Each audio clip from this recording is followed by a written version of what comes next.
You are listening to The Pulse, Rod Murray's eLearning Tech Podcast, number 163.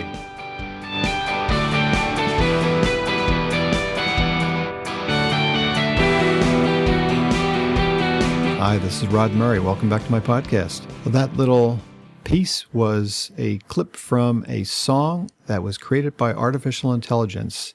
It's called Utopian Prince, and it's from Juke Deck. You can create your own futuristic AI music at Juke Deck. Give it a try. This podcast is sponsored by Inside Higher Ed, the online source for news, opinion, and jobs for all of higher education. I also invite you to follow me on Twitter. My handle is RodsPods. As always, I post links to all of the things we talk about on my show notes at www.rodspulsepodcast.com. Today, I'm very happy to present to you a recording of the keynote speech by Dr. Bryan Alexander. He spoke at our recent USciences eLearning 3.0 conference. I've known Bryan for quite some time. In fact, I interviewed him for my podcast back in March 2016. Then we also talked about the future of education, but it was more in the context of his being the senior researcher for the New Media Consortium and the NMC's Horizon Report for 2016.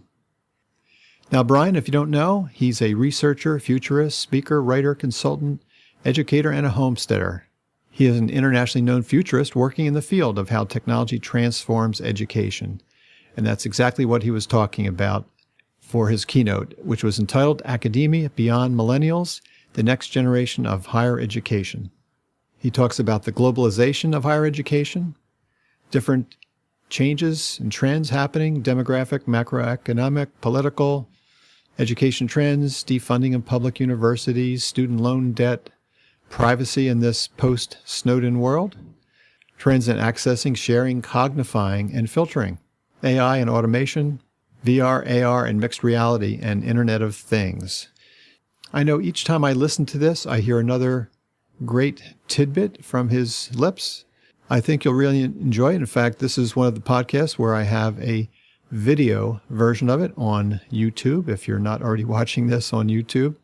So it goes along with his slides. So if you're listening to this in your car, you might want to save this until you're in front of your computer and watch this on YouTube. And you can see the links on my show notes.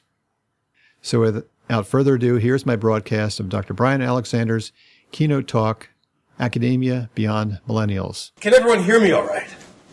Good. Well, who said no? That was brilliant. That gives you the cognitive exercise. Well, wait a minute. If they couldn't hear me, how could they hear me to say? It's a great thing to do if you want to toss your speaker completely sideways for minutes at a time. I'm really glad to see everybody here. As a Vermonter, I'm pretty familiar with what winter storms can do. In fact, I am still paying for recovery to one of our cars, which I managed to drive off-road in October, over trees and over live power lines, just to get through one storm. So I'm very, very glad to see all of you have survived it and have electricity. Those of you who aren't here, well, that's too bad. No, I'm very sympathetic, and I'm also glad that you made it here. For those of you who are on break, who took time away from your busy schedule of breaking to come here, and for those of you who are at work, I'm really glad to see you here. Quick show of hands. How many of you are on Twitter? Oh, very good. How many of you are tweeting right this second? Oh, I don't believe it. Please tweet away. If you want to tweet at me, my handle is Bryan Alexander, one word, Bryan with a Y. I'm not going to tweet right now while I'm talking. I try that sometimes, it doesn't always work, but I will catch up with you. I also want to thank Rod, because he has done a tremendous amount of work to make this happen, including putting up with the storm at the Weather Channel called the Wrath of God, putting up with my insane travel schedule, and just bringing everything together. So I want to thank him for that. He's also a fine podcaster and video maker, so if you haven't seen those outputs, you really, really should. What I'd like to do is ask you one more question. How many of you are full-time faculty members? How many of you are librarians? Just one?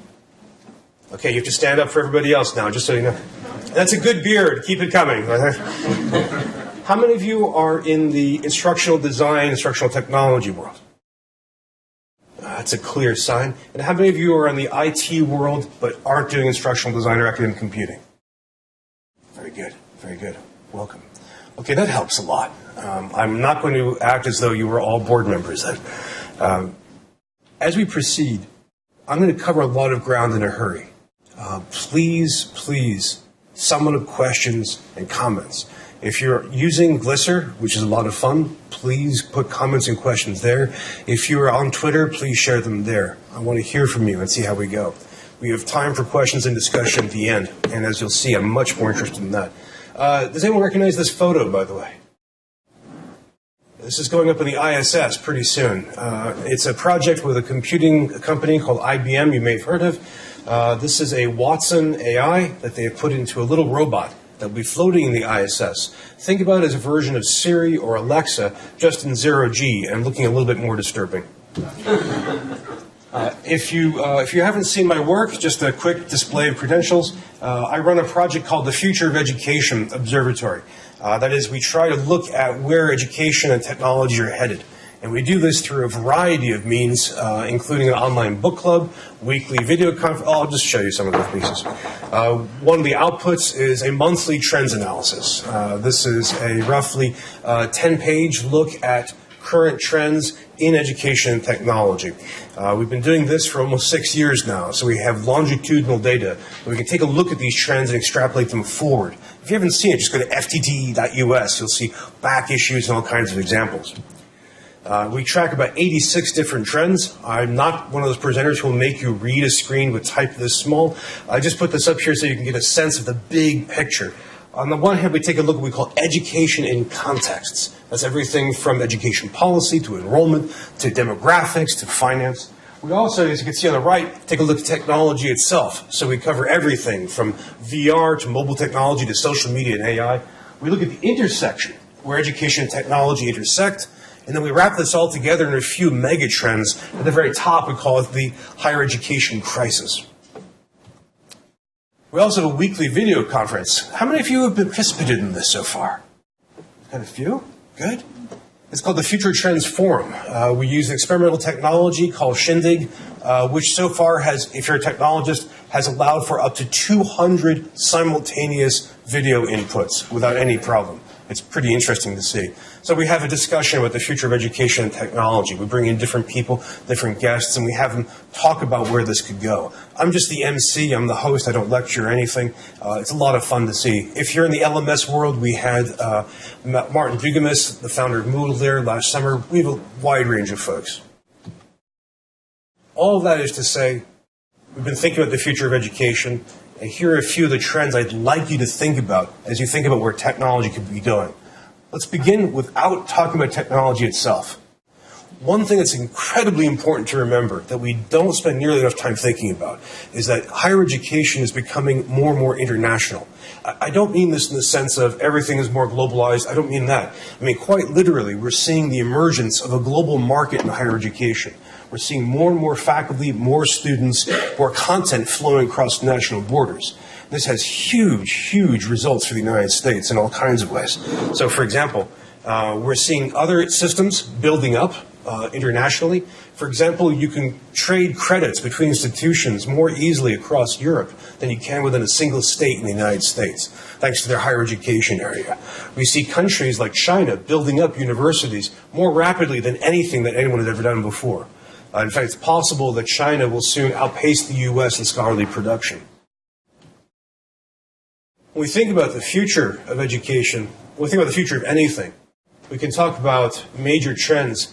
One of the most stable and durable trends is demographics. If you look at how many people exist, you can usually predict how many they will be and how they will live pretty reliably unless something extraordinary happens. So if we take a look at demographics, that can tell you some interesting things about education. One of them I'm sure you're all familiar with is that in the United States, our youth population is shrinking. People are having fewer and fewer kids. In fact, if we ended immigration right now, our population would be aging pretty rapidly. In my state, where I live in Vermont, the median age is about 45. That's true of several other states in the U.S. The flip side of this is our senior population is increasing in absolute numbers as well as in proportion, which is incredible. It's a fantastic achievement. I mean, this has happened because of great developments. How many of you are in healthcare or allied health in any way? It's partly because of you all. With tremendous advances in everything from medical care to public health, we also, all of you have participated because if you work in education, we know the more education women get, the fewer kids and later in life they have. So the huge success of American higher education has helped change our demographics. So it's a great story, but it plays out in some interesting ways. To understand that, here are a couple of quick visualizations. This is human history until about 1950. And this is also what most of the developing world looks like. It's a population chart. Every slice here is about 4 or 5 years. If you look at the very bottom, where you see kids age 0 to 4, then 5 to 9, you see that humanity is really good about making babies. In fact, we kind of spam the environment with babies. And then mortality begins to set in year by year by year until you have very few elders. This pyramid structure is behind an awful lot of social events. This, for example, helps explain Confucian attitudes towards aging and family structures throughout East Asia. This, again, is what human civilization looked like up until very recently. This is Japan right now. That pyramid is inverted. You can see they have more teenagers than they have kids, more middle-aged people than kids, and then more seniors. And if you just imagine taking this forward further and further, you'll see that they're graying and graying more and more rapidly. Since Japan does not basically tolerate immigration at all, this chart helps explain why they were so brilliant at robotics, because they're running out of workers. They're pioneers in automation for elder care right now, for example. It's not just Japan. This is Germany. Most of the European Union is looking like this. Here's the United States. According to the Census Bureau. This is fascinating for us, by the way. If you think about America, we've normally thought of ourselves as a very young culture. You think about the baby boom, for example, but that is no longer the case. We are aging rapidly. Here is one prediction for the year 2020. I like to jokingly call this the refrigerator diagram. Instead of a pyramid, we have more even development. But just think about the implications of this. We've already seen some of the echoes, for example, in states like, well, your own, but especially Illinois, where pension obligations are becoming higher and higher, in part because people are living longer, there are more retirees, and there are fewer and fewer people feeding into the tax system. This is just one side effect. Think about your K through 12 populations. And of course, think about 18-year-olds who go into traditional age undergraduate education. That pipeline is narrowing, and this has implications for everything we do. Just think, for example, the possibility that universities and colleges will start more aggressively recruiting older and older students. If that's the case, it makes sense for demographics, but that changes how we think about technology, among other things. Who we are, how old we are, is also changing, but so is where we live. For the past 40 years, we've had a steady migration out from the Northeast, away from the Midwest, and towards the Sun Belt.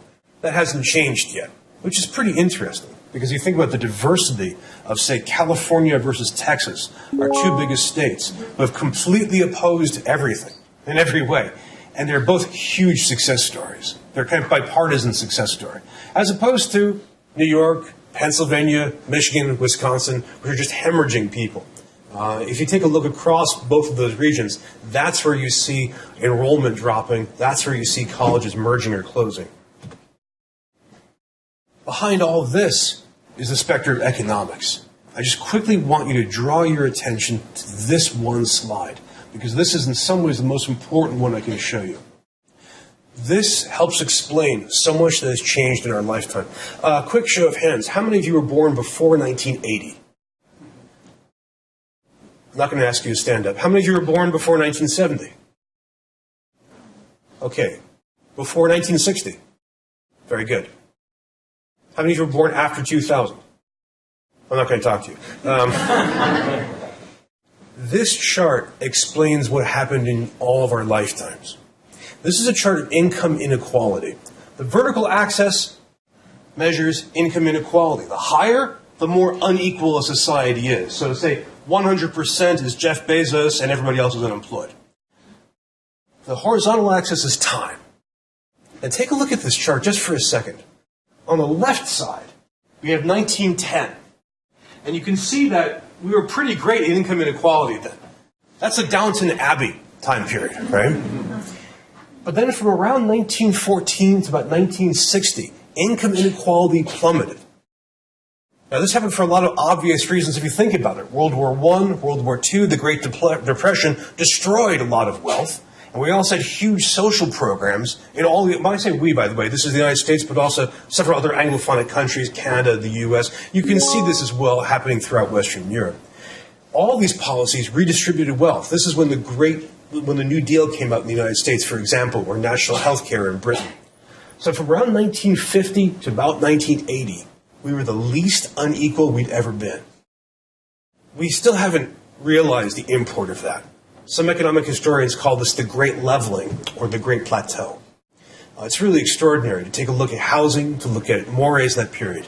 By the way, this trough, this period, is when we overhauled, redesigned, and rebuilt all of American higher education. Federal financial aid, right from that period.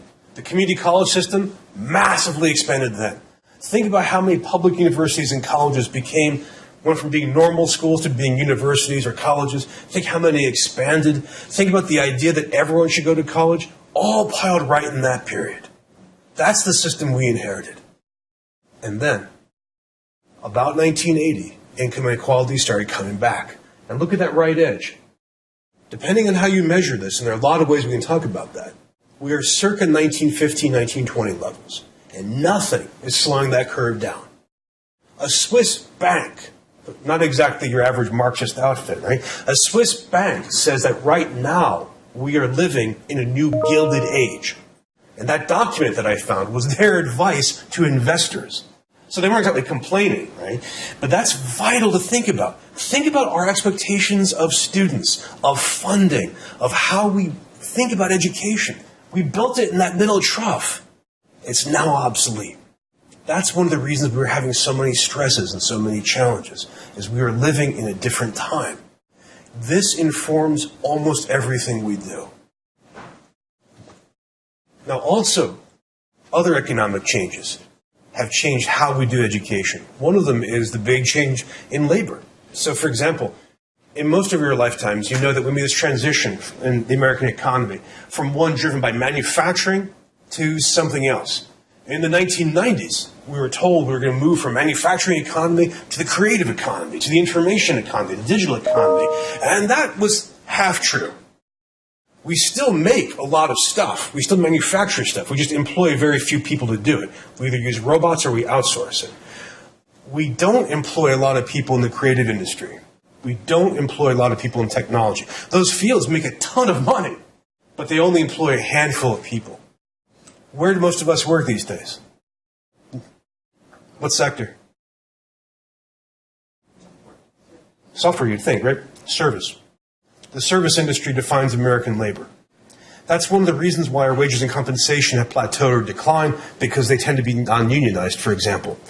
It's a fascinating development that we really didn't anticipate or plan for. And again, that defines how we think about education, which is, after all, service industry.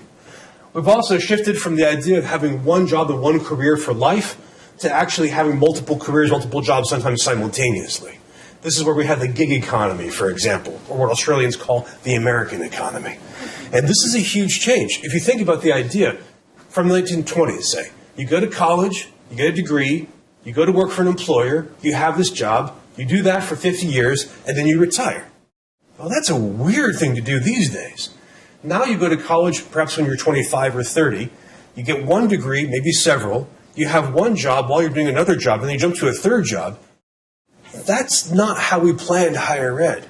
We may have to take lifelong learning a bit more seriously now. One more note.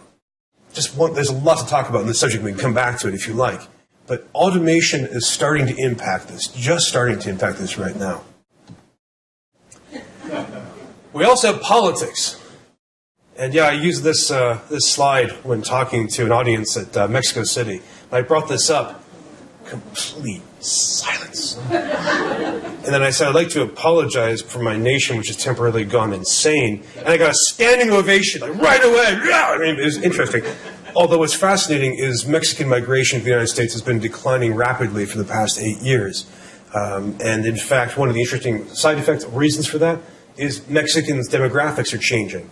They're beginning to age as well, as they are having fewer and fewer children. Interesting dynamic.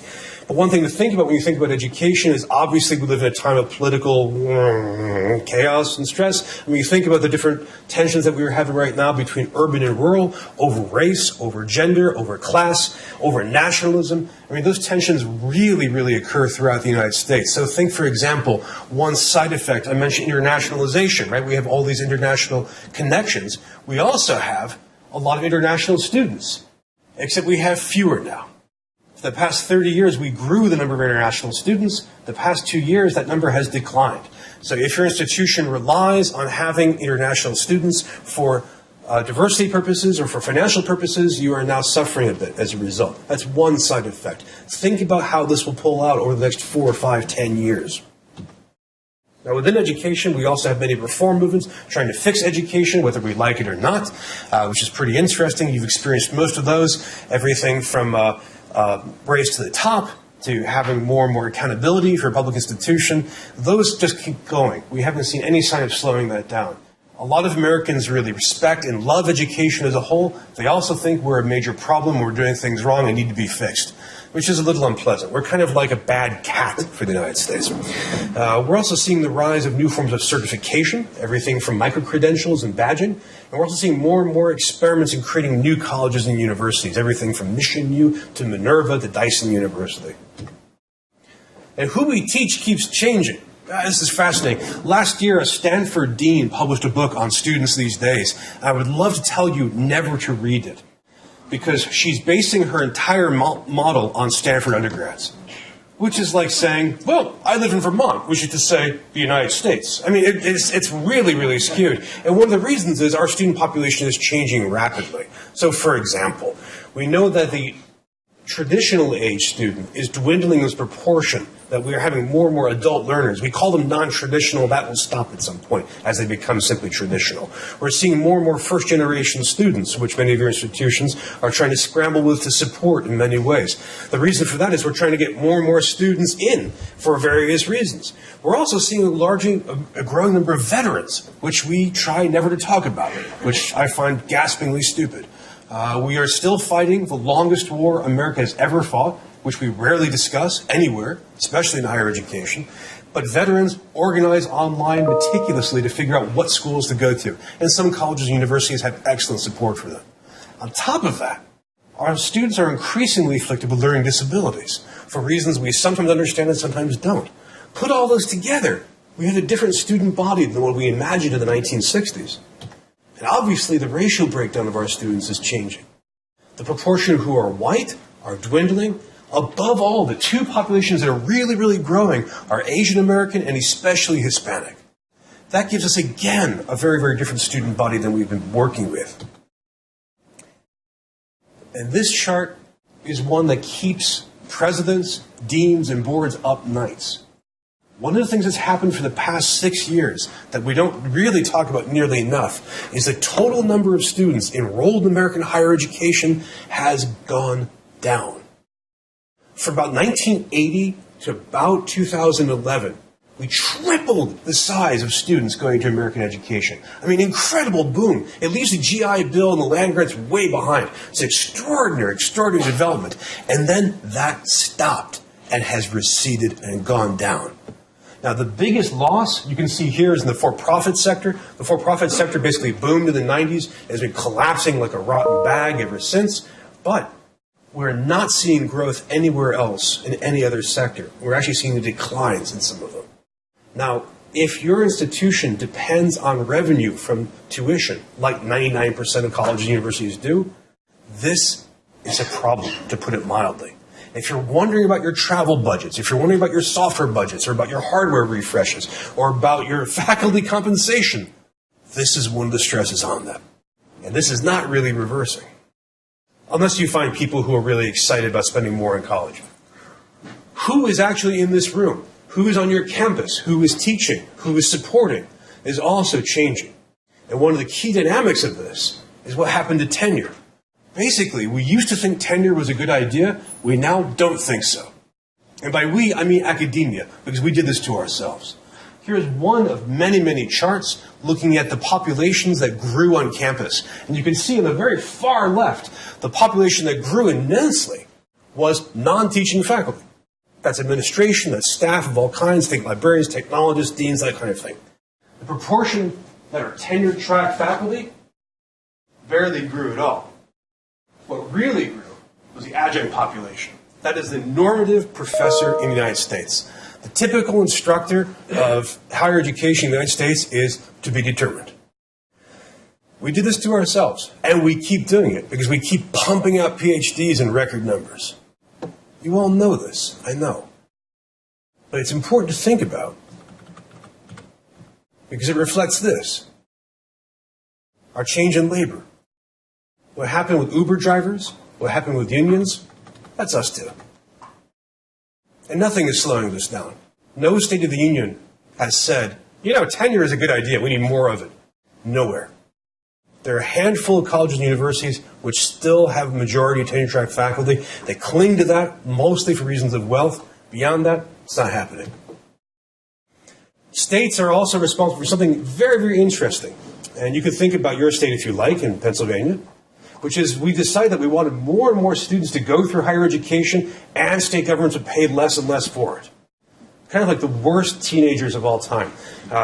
And you can see this across the board. It doesn't matter blue state or red state. It doesn't matter north or south. It's across the board. Again, my own state, pretty blue state. We tried to give you a president called Bernie Sanders. See how that worked out. We are 49th in the United States in supporting higher education, public higher education. That amount had dropped across the board. It's not coming back.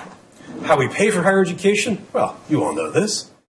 Quick show of hands. How many of you are still paying off student loans? Keep those hands up. Keep those hands up, please. Please, be clear. Look at that. We've never done this before in American history. In fact, no society has ever done this. We're number one. We invented this. I'm 51. My hand is up. It's possible that I will leave my loans to my children when I die. This chart here shows you the total amount. We're closing in at $1.4 trillion of student debt. No one is slowing this down except for parents and students who are trying to avoid debt as much as possible. It's a fascinating problem, isn't it? You move on.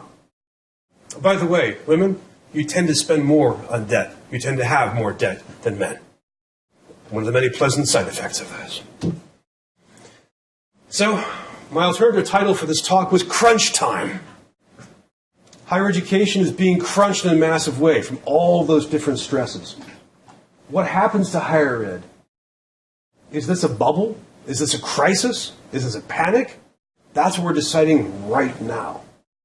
I'm not trying to scare you. Well, I guess I am. I'm not trying to depress you. What I'm trying to do is give you the background behind what we do when we decide technologies, when we decide how to teach, when we decide flipped classrooms or MOOCs or mobile computing or augmented reality. Everything I've said so far shapes all of this, and we don't talk about it enough. All those are trends. Let's talk about technology. This is a fun photo, by the way. This is called tabloid and tablet. I just like having that combination. So lots to talk about when we talk about technology. Obviously, we can do this for the next 3 days. We're going to do a lot of that for this conference, and I want to defer a lot to different people who are presenting. Huge forces in technology. They're still major. Obviously, mobile is enormous. Obviously, social media is huge. What I love reading about is hearing about how Facebook is dead. First of all, I would love to have 1 billion users and be dead. That's a problem I really want to grapple with. Second, why do I keep reading about that on Facebook? Cloud computing used to be controversial, and we just moved there, basically. Digital video is possibly the world's biggest cultural output right now. We have political protests that are organized basically on how they will appear on Facebook and YouTube video. Nothing is slowing that down. The founder of JSTOR likes to drive me crazy. He tells me, think of video as the new paper. That's in many ways the direction we're headed. And computer gaming is an enormous industry. It's bigger than Hollywood. It influences everybody except for the Amish and academics. And we're still getting used to it. We also still think we have privacy to some extent. Snowden showed that we do not. And our response was to carry on without changing a damn thing at all, basically. If you think you're worried about privacy and you use one of these, I can laugh at you. One of the reasons I loved the Google Glass crisis was people said, people would document it on their iPhones and say, look, they're ruining my privacy. They're doing it on iPhones. You don't understand this privacy word. Like in The Princess Bride, I don't think that word means what you think it means. But we can zoom into a little detail through some verbs. This is Kevin Kelly, one of the founders of Wired Magazine, interesting, odd person. He came up with a list of 8 verbs. As a former English professor, this makes me very happy, especially because they're gerunds. I want to focus on 4 of them. And these are the verbs that he thinks are powering changes in technology. These are, I think, pretty handy because they address everything. The ones I don't want to focus on are screening. We like using screens. Flowing, we like moving things around between different devices. Remixing, interacting, you know all about that. But let me show you these 4 bold ones. Accessing. Where are you a librarian? Okay, so this is one of the forces that has changed your life right now. Forgive me if I ventriloquize this. We are happy to access rather than own media. How many of you listen to music on Spotify? How about Apple, what's it called? Apple Music? Apple Radio? Okay. How about YouTube? I'm sorry? Pandora. Anybody else? So I can't use Pandora because I listen to 2 things. I listen to death metal and 19th century classical. And Pandora just freaks out. Do you want Mahler or do you want Venom? I don't know, man. But the interesting thing about this is none of you own any of that. Right? Pandora changes its mind? Too bad. Right? YouTube takes off my favorite Boris Gludenhoff recording. I'm out of luck, right? It's like radio or like television. Think Netflix streaming. We have box DVDs. Forget them. We watch them on streaming. So my poor friend here, the librarian, used to be part of a profession that collected tremendous physical and digital collections that they would own and render access to you. Increasingly now, they collect agreements and service agreements between themselves and some licensor or content owner, like say JSTOR, for example, or ArtStore, or the Humanities eBook Project, and all of those as well. This is a huge change that just happened and seems to just keep accelerating, where we like to access rather than own. Here's the second one, sharing, or what what lawyers quaintly refer to as rampant copyright violation. We love sharing stuff like mad, and we do it everywhere except in course management systems or in library software. And as you think that we like to share things on Pinterest, through social bookmarking, through Facebook, through Twitter. That's one of the major functions of Twitter, is sharing URLs and pointers to everything else. We love sharing stuff. We do it like crazy. And we'll keep doing this. 2 more trends. Cognifying. We like adding AI to our tools. And you can see this in everything from Google's autocomplete to looking at, say, Amazon's suggestion or recommendation engine. Imagine what happens if we add more and more intelligence or cognitive powers to your email, to your LMS, to your ERP systems.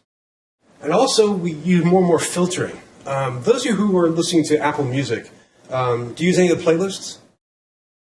Yeah, can you name 1 or 2 just off the top of your head? I don't know, New Age. Yeah, okay, that's a good example. If you haven't seen this, these playlists are curated because when you look at the world of music, it's enormous, it's daunting.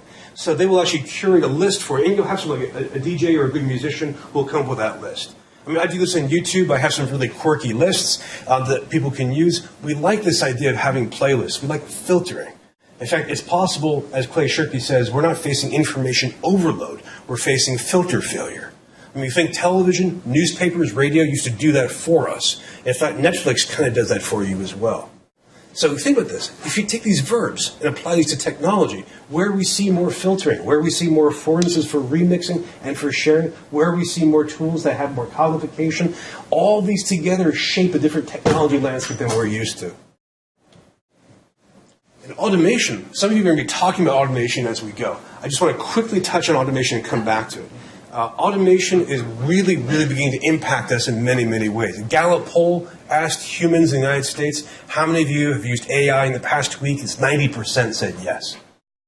I read science fiction. I've read science fiction since I was a kid. I'm gratified. If you're not reading science fiction, by the way, you're probably not prepared for the 21st century. But automation, where are we seeing it? We're seeing it with drones, By the way, this is a drone with a chainsaw. Why? I have no reason. It's just cool to have that, right? We've seen drones with all kinds of things, including carrying people. There is a little people transport project that's coming out right now, which is pretty interesting. We're already used to robots. I love this map because it reminds people that the Midwest exists. This is current deployment of robotics, and you can see that they're largely used in industries. Manufacturing. In fact, we have dark factories that have no light because none of the robots use them. So they just work nonstop, which is pretty interesting. But we've seen them in industry. We've seen robots in cars with self-driving vehicles. In fact, California just now had two interesting developments. One was they decided to remove some of the legal restrictions in self-driving cars so it's easier to roll them out. And two, they've observed injuries that people inflict on autonomous cars. So there are stories of people who just walk up to a car and punch it and then move away. Or who push something against it and then move away. Watch for more of that. We also see robots at war. And everything from the war on terror to full-scale combat. This is an old dream. Some of you may think Terminator, and that's what we're working on. We're trying to use robots to replace humans for all kinds of reasons. And in fact, now we have an interesting legal problem. If a drone or a robot kills something the wrong way or blows up the wrong object, who's responsible? Now think about it. Is it the operator, if it's is it the software generator? Is it the hardware manufacturer? It's an interesting dilemma. Again, science fiction. If you use the internet at all, you know that you are a second-class citizen because you're only a human. We don't make a lot of stuff. Robots produce more. So if you look at your spam filter, you realize how outnumbered you are by robots. They make more and more stuff. In fact, we've kind of passed the human age online in that way in many ways. We also have high-frequency trading. Anyone here been involved with that or looked into that at all? Yeah, what field are you in? Are you in economics? Or? No, I've heard it. It's okay. You're among friends. Yeah. And yourself? I'm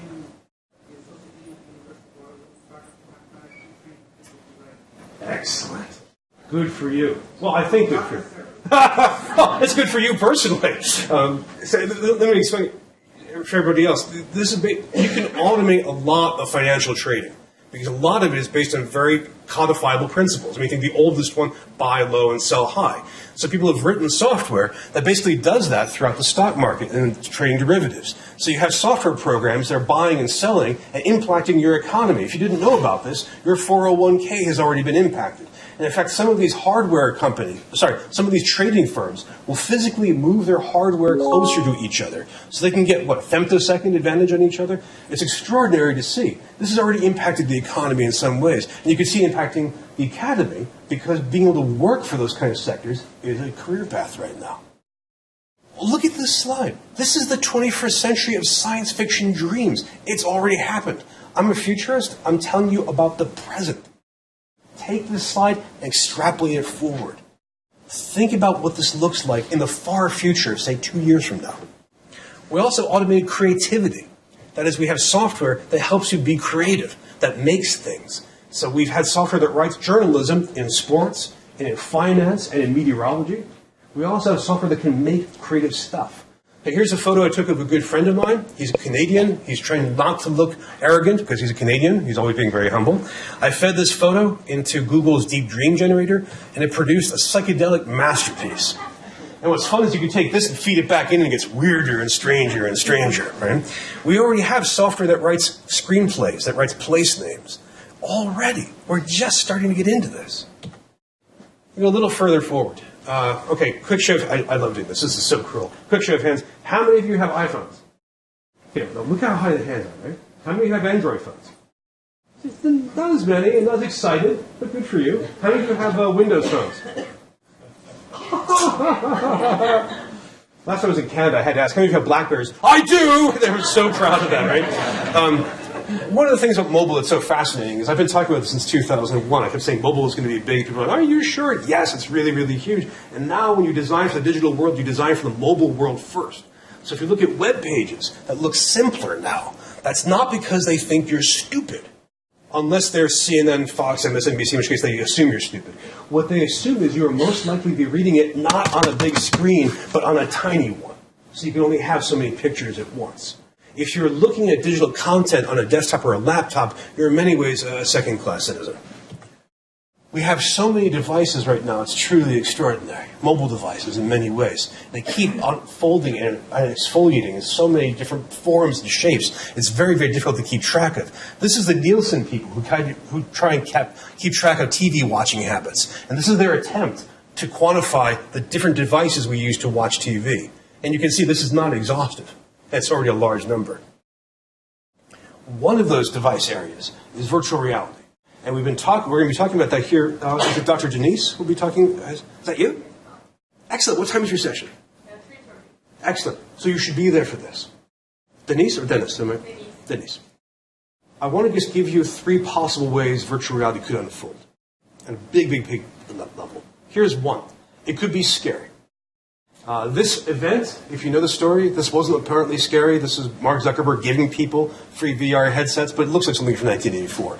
And the reasons it could be scary, because if you block out somebody's vision, that is automatically alienating for most people. It's very isolating and asocial so far. And also, when you're experiencing VR, you're generating a lot of data that can be nicely surveyed, managed, and sold back to you in all kinds of ways. So, one possibility is a dark future for VR. Another possibility is that it will look stupid. This is the worst photo of technology taken in the past 20 years. I'm actually convinced this is an attempt to make VR look bad. I can't even do this posture. This is awful. But think about 3D TV, which died. Or think about 3D movies, which barely exist at all. And most of them are horrible. It's possible that VR will be, at most, a niche. It's possible that it won't get very far because it is expensive, it is difficult, we don't have a lot of content, and all these other problems. This is what I think is more likely as a future for VR. I love this photo dearly. Here we have the leader of the free world trying to be as cool as possible, as is his wont, right? And at the same time, he is being watched by his secretary who could care less. She's checking email, right? So it's an interesting spectacle that VR could simply become a work tool. What company right now do you think is the one that's making the most progress, making the most hardware, the most development in virtual reality? Which company is that? Samsung? No, you'd think, right? You'd think. Microsoft. The least sexy company on the planet. And they're doing great work, but we don't talk about it because it's Microsoft, right? I mean, they're doing fantastic work, but it's like Outlook. No one gets excited about it. We just use it. Or Windows. There aren't any Windows fans on Earth. No one has a Windows tattoo, you know, but it works. It simply works. And that's the stage we're in. That's what I think is most likely. I could be wrong. But I think we'll simply see VR as a tool that we use, that we will experience and we'll make things for. And we may not just go with that. When we go a little further forward, augmented reality is something most of you have experienced, where you take digital content and you tie it to the physical environment. So if you've ever used Yelp, for example, or Google Maps when you're walking or driving, you're not supposed to, but we do anyway. Or if you play Pokemon Go, or better yet, watch someone play Pokemon Go and look like they go insane. Augmented reality and virtual reality combined yields mixed reality. So think about this. Have you used the HoloLens yet? Yeah. It's fascinating. Oh, understood. So put a little visor on your head, a small one, or goggles, basically. And hold your hands out. When you look through the visor, it superimposes digital content on the world in front of you. So you look at this wall, and you could say, paste a copy of Pandora. And Pandora will be playing music that maybe only you can hear. Over on the ceiling, you put a nice photo of a sunny beach because you live in Philadelphia and it's a snowstorm, right? In front of you, on a table, you pull Excel, and you manipulate it with your hands. And you communicate with all of these by telling them, Pandora, pause. Picture, update. What's missing from this interface? Keyboard, mouse, physical screen. That computing technology works now. Think about how that changes things. Think about how that changes support, literacy, creativity. We're just starting to walk into this. My most recent book, I had a chapter on virtual reality storytelling because we're figuring this out. What does it mean to tell a story when you have this kind of environment? That's something to watch. That's something to pay careful attention to. Our ecosystem is getting more and more complicated. We're getting more and more devices that are smaller and smaller. This is why we have the Internet of Things. This is why we can have devices that are this tiny in part of our environment. So imagine being in this room 2 years from now, and every single seat has a sensor that can tell if someone's sitting on it or not. Every seat can be tracked, can be measured, can be uploaded. In fact, we can give every seat in this room a Twitter account. That's not technologically very challenging. Imagine the entire environment being totally immersed in that kind of technology, being every object around you having a hyperlink or a URL. This is what we call the Internet of Things, which looks kind of bonkers in some ways. I mean, it's a security nightmare in all kinds of ways. We're not quite sure where it can go. But think about the pedagogy of this in the physical world. So imagine you're a student walking through campus, maybe walking through a city. Maybe you have environment information fed into your goggles, into your visor, into your contact lenses, telling you what you're looking at.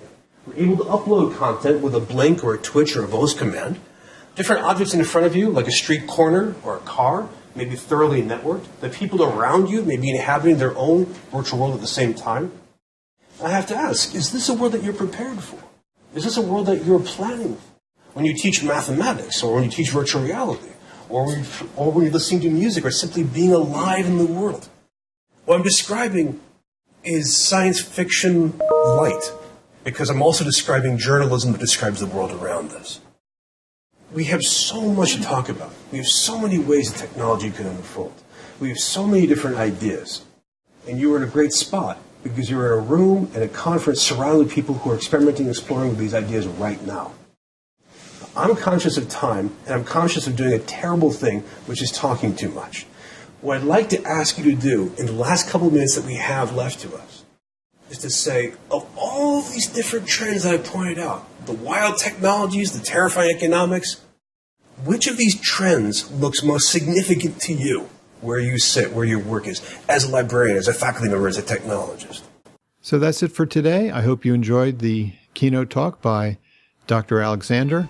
Don't forget to check my show notes to see links to his websites, including his Future Trends Forum. Highly recommend it. Until next time, have a great week.